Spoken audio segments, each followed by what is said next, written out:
Talks with Tea and Shay.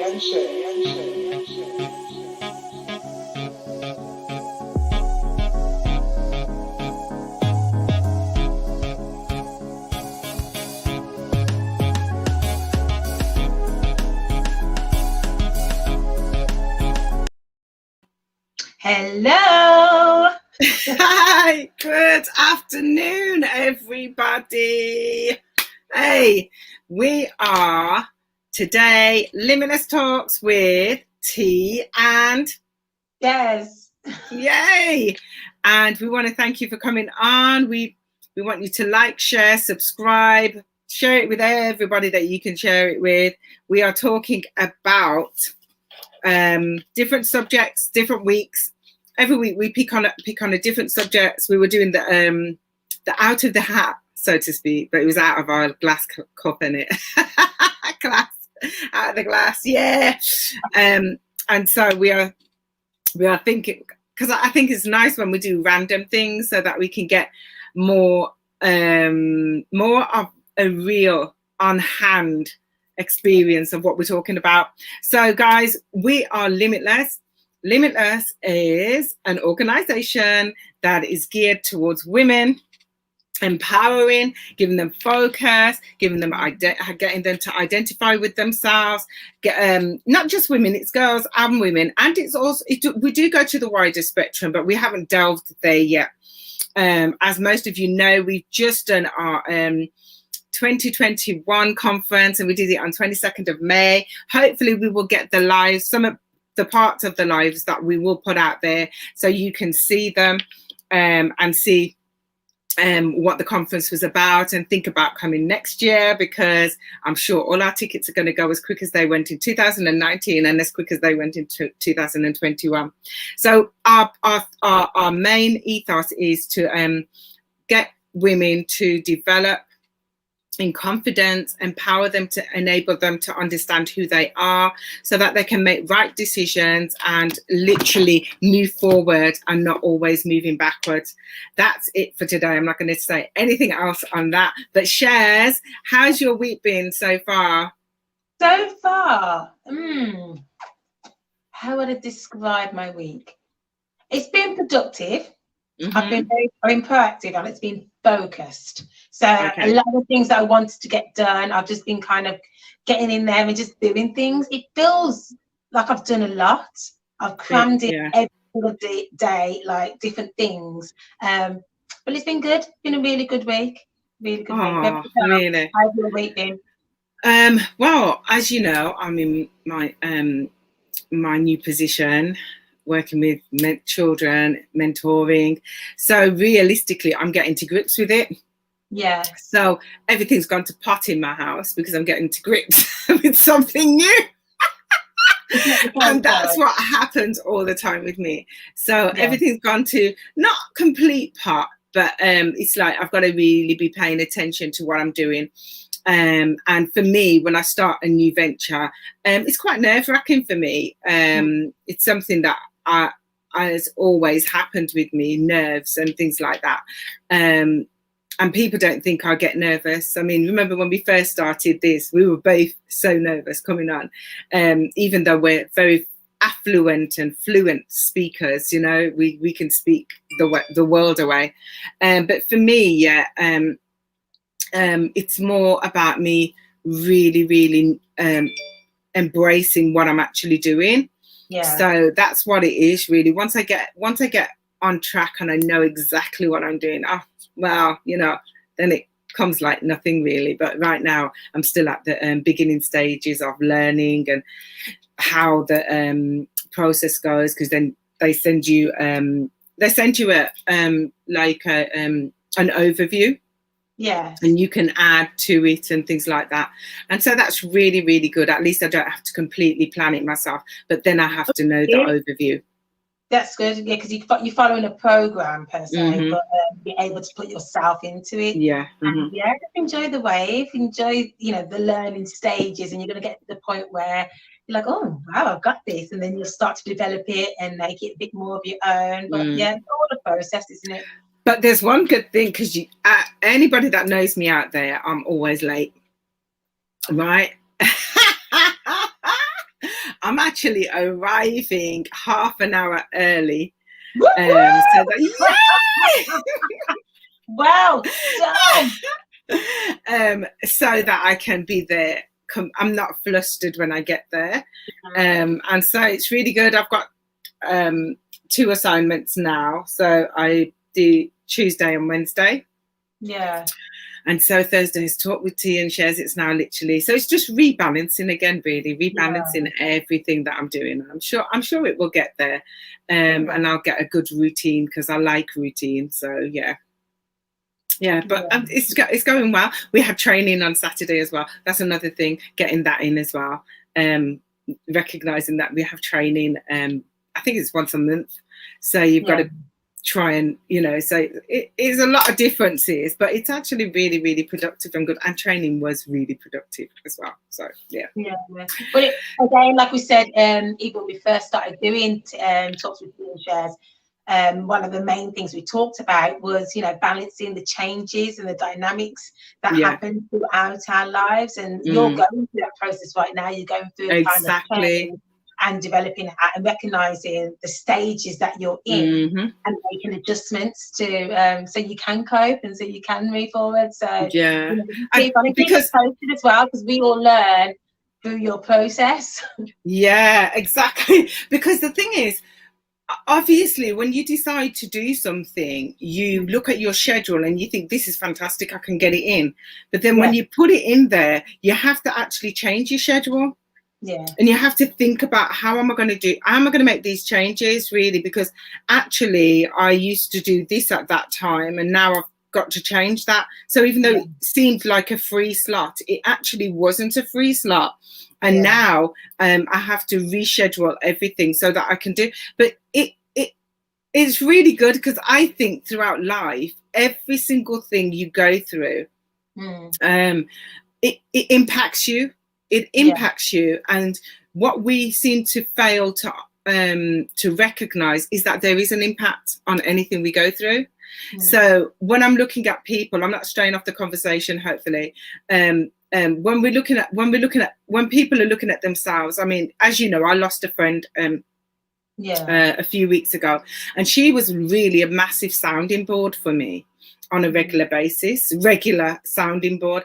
And so I remember one year she said to me, but T, you've had, I think it was 4 deaths.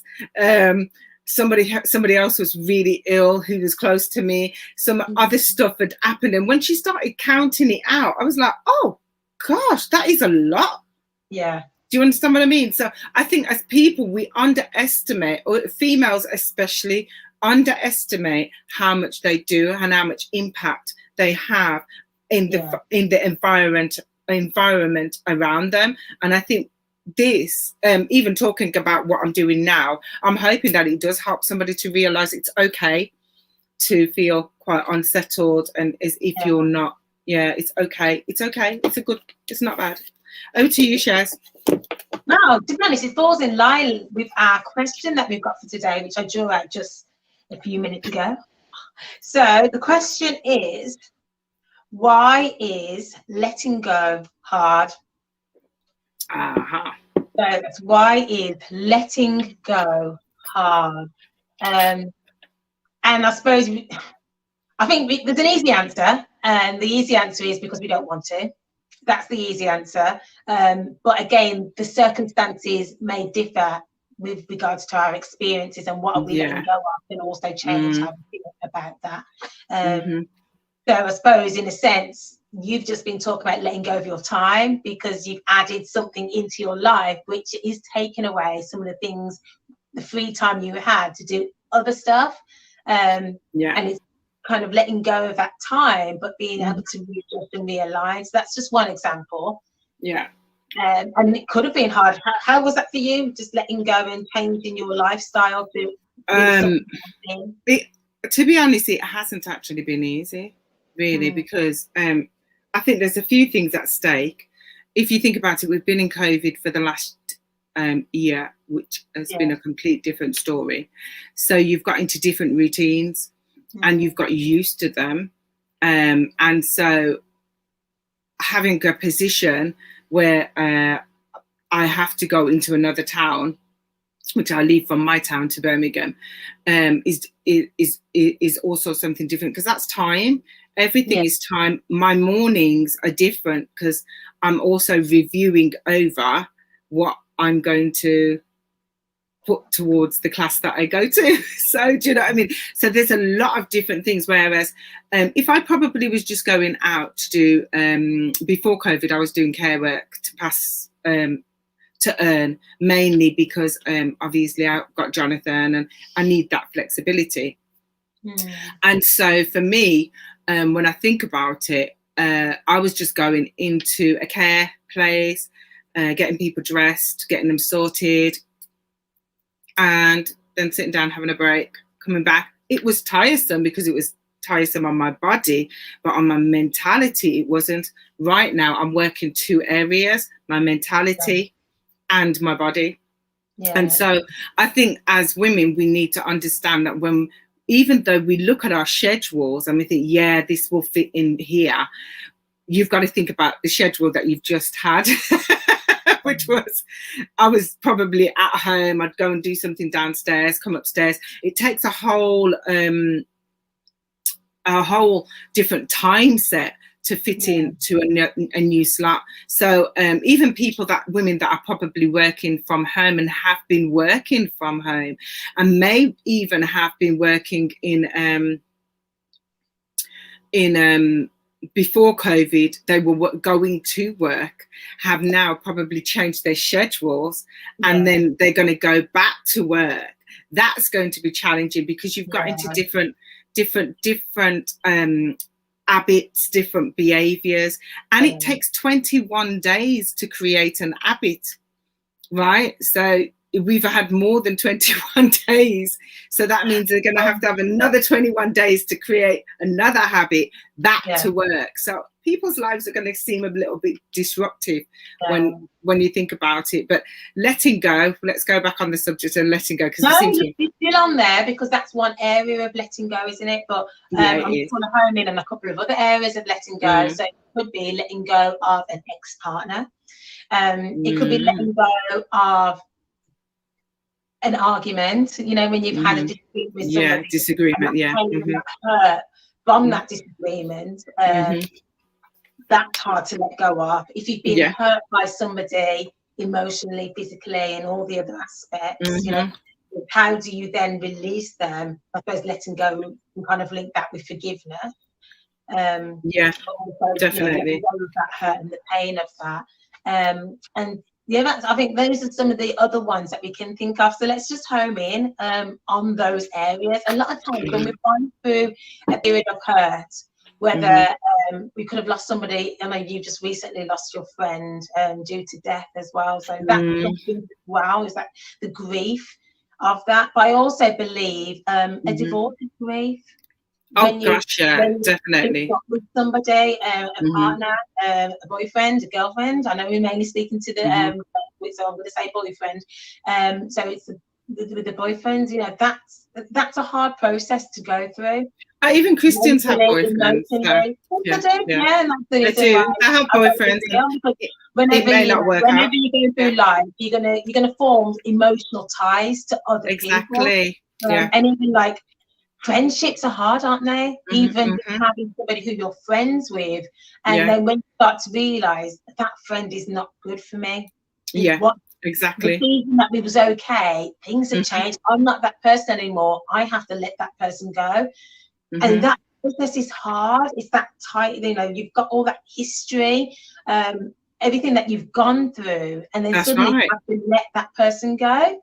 And this is the thing that we've got to, this is the thing we've got to understand. When we let go of something, when we may finish with something, but not let go of it. So sometimes you might put something to the side, but you've not let go of the emotion that was attached to it. And we have to understand, guys, if you are with us, please actually let us know. Do a thumbs up, say hi, so we know who's with us, so we can speak to you as well. If you're letting go, you might put something aside, but you might not have let it go. Have you ever, okay, let me give you a demonstration. I've got to do some cleaning out, because I've decided I don't want certain things. I don't want this dress. I don't want that shoes. I don't want this. I don't want that. But they're still in the house, right? They're still in the house. One, probably because I haven't got, hi, my sister, Prophetess Anne, love you loads. Yes. So I've let it go. I've let it go in terms of, I'm saying I'm putting it in a bag, getting it ready to take to the Oxfam. But sometimes we ideally put it to the back of our mind, because maybe there's something that we've put in there in that bag that we're saying, I'm not sure if I really want to let go of it, but I'm going to let it go. Do you know what I mean? Yeah. And that's exactly what we do with our emotions. Love you too. That's exactly what we do with our emotions. Yeah. We literally put things in a little pocket, in a little box, and say that I'm putting it here because I'm letting it go, so to speak. Not letting it go. I'm putting it aside, but I'm not sure if I'm ready to let it go. Yeah. And I think that we have to look at that. Look at how to deal with those things, because realistically, you haven't actually let it go. So you've put it aside, but you haven't let it go. So I remember when I was going through my divorce. Yeah. And way before I was going through my divorce, because me and my husband had a couple of splits. My ex-husband had a couple of splits. And literally, I remember speaking to somebody and they said, there's something that draws you back. Yeah. What draws you back? And I was like, I don't know. I couldn't think of what drew me back. And then I realized that I really loved him. Well, yeah. I really actually loved him, and I felt, and it wasn't just about emotions for me. I actually loved him as a person as well. I loved his character. I mean, I wouldn't have got married to him if I didn't. It's just that it just didn't work. But yeah, I really loved him, and so I was like, and I remember going one day and praying and saying, God, if this is not your will, because sometimes something's not God's will. Yeah. And we endeavor to stay with it because we believe it is God's will. And I said, Lord, if it's not your will, then I don't want any emotional love attached anymore. And sure enough, it was so easy the last time. Do you know what I mean? But even though it was a little bit easy, it was still painful. Yeah. Because of the investment, because of the times we had together, do you know what I mean? Because of what we shared together, conversations, different things. And I'm sure it was just as difficult for him. Do you know what I mean? But what I'm saying is, and even when I let go, now we've gone through the divorce and everything, like, you know, and I still couldn't stop talking about him. Like, you know, I mean, I'm now dating Pastor Stan, and I'm talking to Pastor Stan. My husband's fantastic, the husband I'm with, because he sat down and listened to every word that I had to say. And I was talking about at the time. I talked about different areas, good and bad. Do you know what I mean? Because I would say, you know, we used to do this as well. Do you know what I mean? But my husband's he's very confident in his relationship with me, so he doesn't really have a problem with me and his relationship. I think he knew I was very, very much a faithful person, so that's just who I am. One day I thought, you know, I need to let go of this now. Come on. Your source of conversation is the same thing. And I think eventually we had a conversation, and I sort of said to him, I need to let go of this, so I need to manage how much I talk. And that's probably about me letting go of certain things that hurt me and certain things that I should just let. And gradually I did let it go. But I think you have to be, if you're going to let go of something, you have to be realistic that there is an emotion attached to it. But you have to also remember that I have to deal with that emotion so it doesn't affect me. Yeah. So even though you're letting go, there's an emotion that's attached to letting go, whether it's unforgiveness, as you said, whether it's pride, because it could be pride, you know, it could be how you feel about, well, what does everybody else think about me now? Do you know what I mean? There's anxiety. Definitely forgiveness, because sometimes, a lot of these times when, you know, just say it's a friendship as well, and you've had an argument and other people know about this argument. Now, it's that people are watching to see what's going to happen. So some people struggle to forgive in those moments, because they're thinking, well, if I forgive, that person's going to think that they can then do it to me, or what kind of example am I setting in, you know, making those steps towards forgiveness? I feel like I'm okay about. I don't want them to feel like I'm okay. I feel okay. I don't want them to feel okay, so I'm not going to let this moment go, or I'm not letting this situation go. But it just homes in, you know, from what you were saying, why is it hard to let go? And the reason why it's hard is because of our emotional attachment to the situation. Yes, and that could include our pride. It could include all these other kind of elements which reflects on who we are. But there's so many benefits in letting go. I think that's what you was going on to say, weren't you? Yeah, there's benefits, because you can love again. And you can still love that person again. Do you understand what I mean? In terms of get on with them, because letting go doesn't mean that you necessarily lose the complete.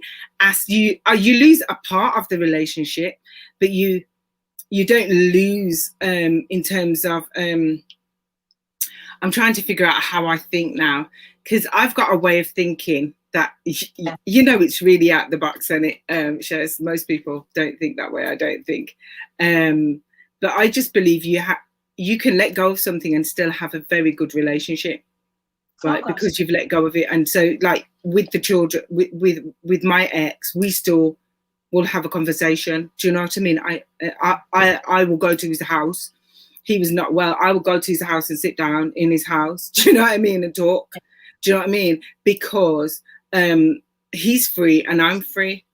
Yeah. Do you know what I mean? And so sometimes letting go is about freeing the other person and freeing yourself, because one of the things we don't want to do is walk around. You know, there's a scripture that says, laying aside every weight lay aside every weight that so easily besets you, and that's what letting go means, and run with patience the race that is set before you. And one of the things I've realized with that's what Paul was saying to the church: lay it aside. You can cast your cares upon the Lord because he cares for you. It's mainly about you letting go and saying that actually I'm casting it to God. Or do we cast it to God and then think, oh, let me just get it back for a minute, like, you know, hold on, just give me an extra minute with it, just an extra minute, like, you know. Wait a minute, why am I talking to you? Actually, I don't even like you. I don't want to talk to you anymore. Do you know what I mean? And then all of a sudden you realise that actually... It's like a yo-yo. It's like you're up, you're down, you're up, you're down. And as a child of God, we definitely need to understand that we have to let go. Yeah. We have to move forward, however it is. Do you know what I mean? Some people need to completely let go to move forward. Do you know what I mean? But some people don't. We all need to in order to move forward, let's be real, we do have to let go, because this, you know, we have to walk into forgiveness. The Bible talks about how many times he's supposed to give, and it's, you know, 70 times 70. That's what I'm saying. But you know, it's not necessarily a number. Doesn't mean you're going to keep on making a tick list of all the number of times. Well, that's 70 times 70. It's done now. It's over. It's done. No, because it's continuing. The Lord's Prayer, forgive us our sins as we forgive others, you know, our debtors or trespasses, depending on which verse we're reading. But there's an emphasis on forgiving others in the same way that we want God to forgive us. So if we're in a state where we're saying, I'm not going to forgive because they don't deserve it, you're then turning around, you're letting God know that he doesn't need to forgive you because you're not worth walking with forgiveness. Because that's what the scripture says. It says, forgive us our trespasses as we forgive those who have trespassed against us, which have hurt us. Trespassing means going on a territory that doesn't belong to you. Exactly. And so, I love that. When we really look at the word trespass, it's also, in terms of our trespasses, it's going into a arena not supposed to be in, because sometimes we place ourselves in certain positions. And that's why, you know, I want to give you guys some practical tools, because recognizing that whenever we're feeling hurt or, you know, feeling that little bit of loss, a lot of times we always associate grief with just death, but any area of loss is grief. There's a bereavement that comes with it. And with that, stages, there are known stages. And I think we need to be realistic as human beings. it is a process. It doesn't always happen. Some situations we can just like, okay, let it go straight away. Yeah. But I was just talking to a friend yesterday, and we'll just talk about, actually, I feel like for myself, let me talk about me. I don't want to put it on somebody else, but for myself, I can let go of things easily, and I have done in the past. But lately, because some of the things which I'm going through are so dear to my heart, I'm spending a bit more time, and I use the term lamenting. You know, because there's a whole chapter in the Bible called Lamentations, and it's you know, it's just a process. So I'm spending a little bit more lamenting than I would have done in the past, based on the things which are happening that are close to my heart. So it takes you know, a little bit of time. So the process, I've had to identify and recognize the grieving process in order to step forward. I'm going to just outline those for those people who are watching. I know many of you have probably heard about it and you know them, but let's just a little bit of a reminder. So sometimes we go through that stage of denial, where something's happened and you're like, I can't believe it, that hasn't really happened. And you just kind of go around life and everyone's just kind of waiting for the switch to happen. But you're like, I'm okay, no, it's fine, I'm okay. It's that little bit of denial. Keep on. Hello. And what it is our body going through that defense mechanism. So our body just kind of tells yourself, you're okay, nothing's happening right now. And it's because of shock. So sometimes, you know, when you see people when they're going through a situation and you just kind of, you're okay, and they seem happy, they're fine, and they're acting as normal. Sometimes it is that shock factor. It's their body and their brain saying, you're not ready to cope with this yet. Yeah, you go through that denial stage, but then it can quickly spiral, or even slowly, but you know, into anger. That's when you start to realize what's happening, and your mind starts to kind of regurgitate what's happened, and you focus on the would've, could've, should've. All these areas which you no longer have control over. You start thinking about, I should have said this, or I should have done this, or if only I had done that. Or sometimes it's not even the I. Sometimes we look unhealthily at, they should have said this, or they should have done this, or only they. In those situations, you hear me too, I say this all the time, you can't manage what other people do. You can only manage the way you react. That's right. So I always encourage people to look at the I, not the they, or the him, or the her. Look at the I. So only focus on what you can control in that moment. It can only control you. But regarding the anger, you have to ride through those as well. Go through it. And for others who are watching, maybe you've got a friend who is going through these situations. It's about being patient with them, not recognizing the signs, recognize what they're going through, because people who are in those angry stages are going to lash out. They're going to lash out. They're going to be mean. But it's about giving them the time and then allowing them the space to come back, because they do come back. And they sometimes come in with the bargaining. This is the next stage where they start to think, well, if I do this, then that will happen. You're always looking at other way to kind of get him back. You know, like you said, with your ex-husband, there was a time when you kept on going backwards and forwards because you hadn't quite let go. No, I hadn't, And sometimes we get bargaining, but you know, it's okay if this happens or that happens. Now, when it comes to marriage and divorce, that's a whole other arena. And I don't want to, you know, anybody feel like there's a, you know, we're endorsing divorce. No. You just recognise that there's a lot these things happen to a relationship than we can explain in this moment. So we're just using that as an example because it's a reality and it's something that people. And you know, there's certain situations which God Himself knows what is going on within that person. And even in the friendship groups or the arguments that you're having, that you as well. Sometimes, you know, you are, because you want to be friends with that person, even though they might be emotionally abusing you. But you remember the good times you had, the benefits of being in that friendship or the relationship. Or, you know, and you end up going backwards and forwards with that. Okay, maybe they didn't mean to, they were going through this, and you can get but that bargaining situation. And again, if you're a person on the outside seeing somebody bargaining in a situation which is not healthy, let them ride it out. listen to them. Yeah. Because they have to go through the process, because they have to make the decision for them. And as much as you might say, you can't, that's not helpful, because they have to come to those decisions themselves. Yeah. I'm sure you can testify to that. Definitely. Because after they've gone through the bargaining stage, it can get to a very dark stage, which is depression. And this is that worries me, when it gets really quite sad, and they're going to need you. They're going to need your empathy. And it's going to be, I know for me, it's going to be very hard for me to go to somebody for help who who I feel may say, I told you so. Yeah. It is, it's true. It's the last thing you want to hear, isn't it? It's the last thing you want to hear. You just want someone to just hear your heart in that moment. And if somebody is feeling that moment, I encourage you. I know it's hard to go to somebody who feels going to say, I told you so, but you need to talk it out. Yeah. Because, and even if they do, you see, the thing is, right, I think for me, I think I'm very, very I think I'm a very objective person. I really, I think I have an objective side to me.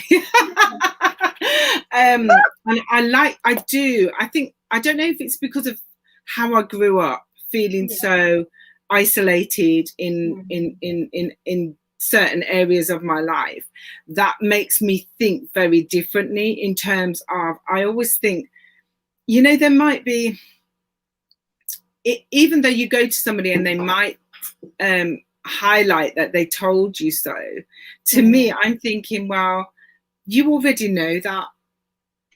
You know that what they're going to say, I told you so. It's just that you fear them saying it. But if you sit down and say, you know what, the truth is, I know that, right? And I know it to be true. I just don't really want to hear it. But sometimes we need to hear it, so we are awakened to what happened. And then when we're awakened to that, then we can deal with the process if it happens again, should something come that way. Because that's one way of learning. And people don't understand that, if you are awakened to it, then you can literally think, okay, I can deal with it differently next time. Somebody telling you is the only way that you will become awakened. Otherwise, but that's on them, isn't it? It's like what I said, you can't manage what people say, you can only manage your reaction. So someone saying to me, I told you so, my reaction could be, why do you have to say that, and get angry? Or my reaction could be, I know you did, but just listen to me. I just need to just let me talk it out right now. It could be two different ways of dealing with it, because like you said, they're going to say that. But it all in all, it is important that we talk, because our heart and our emotions, just like anything else, our brain, and I think I've said it here before, but it's like elastic band. And if we keep pulling and pulling and putting too much weight on it, our emotion, eventually it will snap. And if the elastic band snaps, it's hard to get it back together again. And our emotions are like that. So it's important that, like a tap, like with our radiators, you have to bleed those radiators, don't you? To get the air out, to get the pressure out. And that's what we do when we talk. When we talk about our situations, when we have someone to offload, we're literally releasing that pressure. So it's important that you find somebody who you can trust. Say all the time, you need to talk.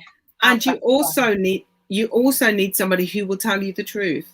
Because years ago, when I was in school, there were certain people around me that wouldn't tell me the truth, and they didn't like the truth. So for me, I couldn't tolerate that, because I'm like, that means that if I walked down the road and my dress was stuck in my bum and I didn't know, you'd let me carry on walking down the road like that.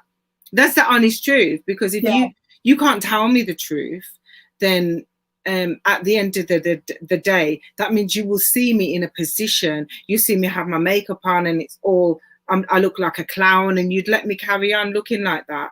Do you know what I mean? Without saying, actually, you need to tone it down. Do you know what I mean? You need to do this, you need to do that. I prefer somebody to tell me the truth, even if it hurts me.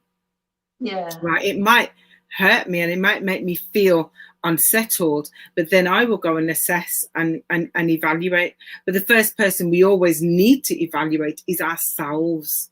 Yeah. Stop trying to evaluate people that are around you. But you know, I remember being in church when we were young, and I remember they'd go up and they'd preach and whatever. And I remember one day the pastor went, this pastor from another branch came and he was preaching about love. And he was he was deep preaching on love. I mean, he took about 45 minutes, but he really, really, really put this on the platform. And at that time, there was a girl at church that I had a major issue with for no reason. There was no reason. Right? I would say it was jealousy, or it was influenced, because there was somebody around me that influenced me against this person.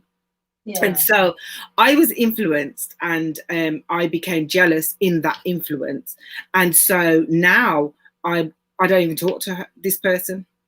And when the man had finished preaching this sermon about you need to love past this, you need to love past that, blah, blah, blah, blah, whatever.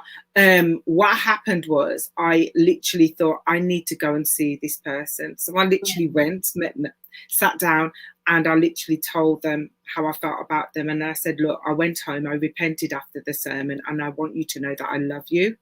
Yeah. Now, this started to the person must have gone and told somebody else. And now, you know what happens then? Somebody else comes and tells you and wants to stir. The devil wants you to be stirred up again, right? So the person came back and told me, and I went, you know what? It's how she felt. That's where I think I started living in this world of beginning my process of being objective, because I knew the enemy wanted me to go, excuse me, you know, with attitude and please. And I think that's where my journey started, with looking at it from a different perspective, not just through my own lens, but through another mindset of a lens that I literally don't think it must have been in me, but it had to be developed. And so I think there are all sorts of different aspects to not letting go. Yeah. And, you know, it's all to do with our emotions, and it is definitely to do with how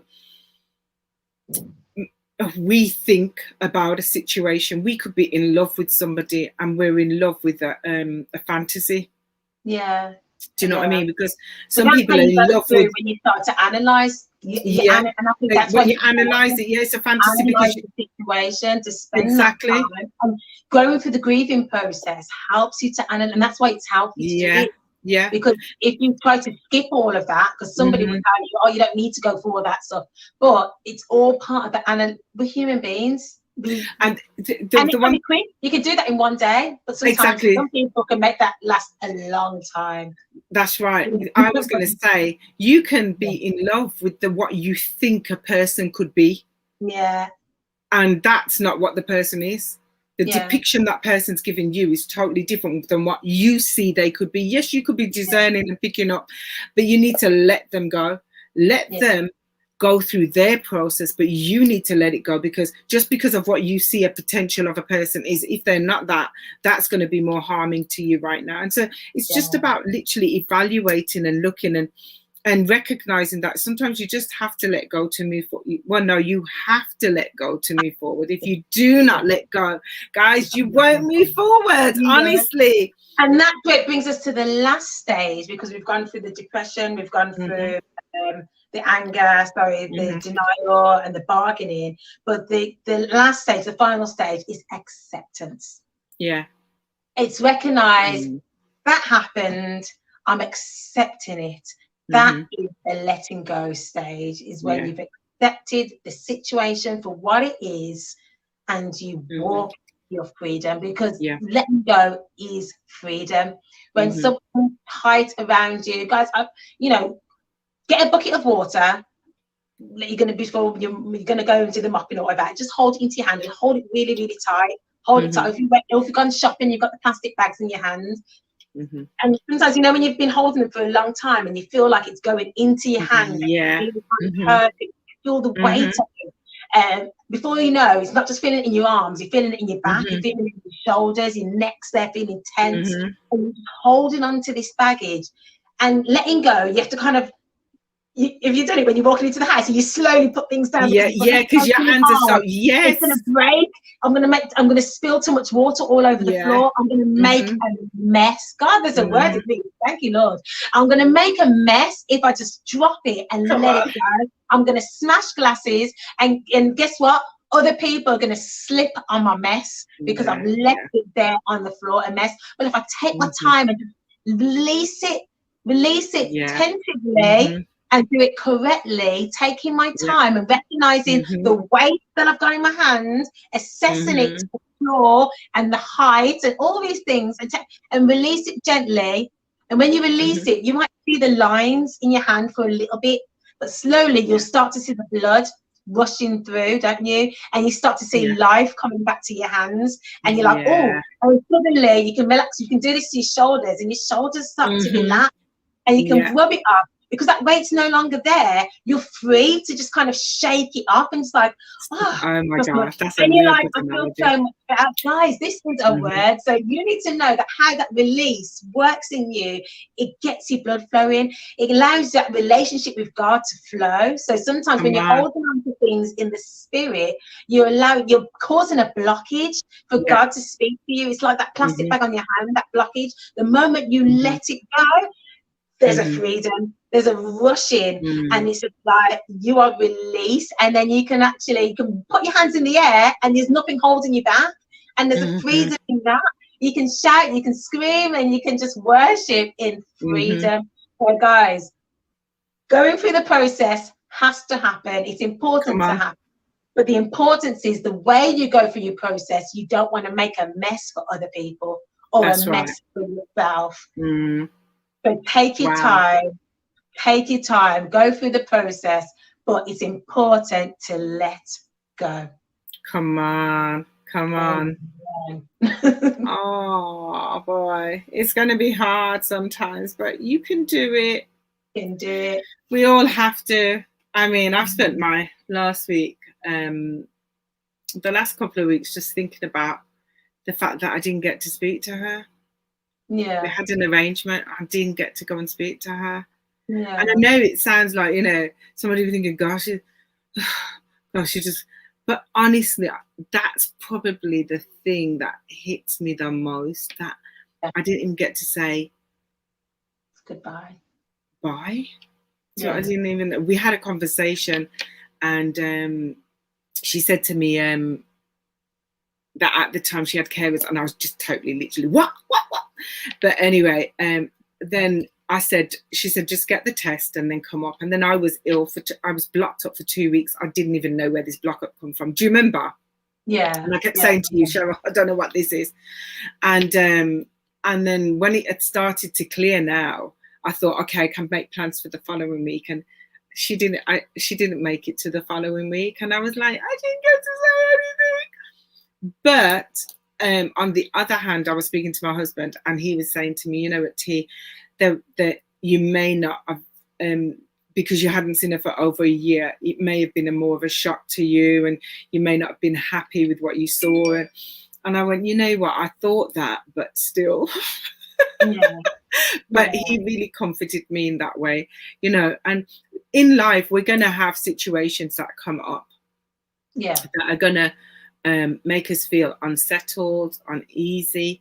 But the one thing I do say to everybody is, if it's to do with anger, let the anger wear off and then deal with it. If it's to do with bereavement, allow yourself to go through the process and reflect and to let go as you reflect, because you never always completely let go.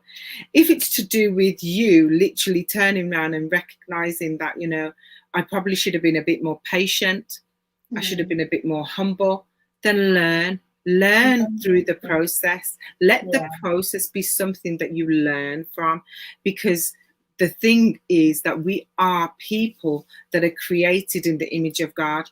And if you look at the creation factor, God said, let there be light, and light came. So every day he made something different in creation.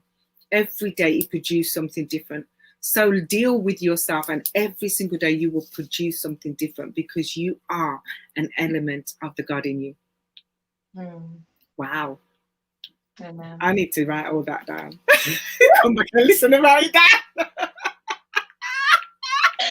I know, well, we've gone way over time, and oh my gosh, there is so much more we can talk about, because again, this is just a question in a glass. Yeah. So when you're going around, if anything comes to your mind, just put it in the chat, please. We've got to get around as many circumstances as possible. We recognise that this is a huge topic. If you are struggling with anything at the moment, please, if you go onto the Limitless website, contact us. 𝗏𝒻𝒻global.org. 𝗏𝒻𝒻global.org. Oh no, info at. Oh no, sorry. No, it's 𝗏𝒻𝒻global.org. Then you can get to the info. Yeah, is the email address. Yeah. We'll get there. So yeah, if you get onto the website or Instagram, get onto our Instagram account, DM us, or just message us, and that we can signpost you onto people who can support you through this. T is a life coach, so she can also meet with you and help you through the process. But get in contact with one of the Limitless team, and we're here to support. Yeah, definitely we are. And so have a blessed day. Remember, remain focused. Keep your mind on the prize and allow yourself to grow. Yeah. You have the ability to do it. You have the ability to reflect, reset, and rebuild. And with that in mind, what are we saying? Bye. I forget every time. Bye. Bye.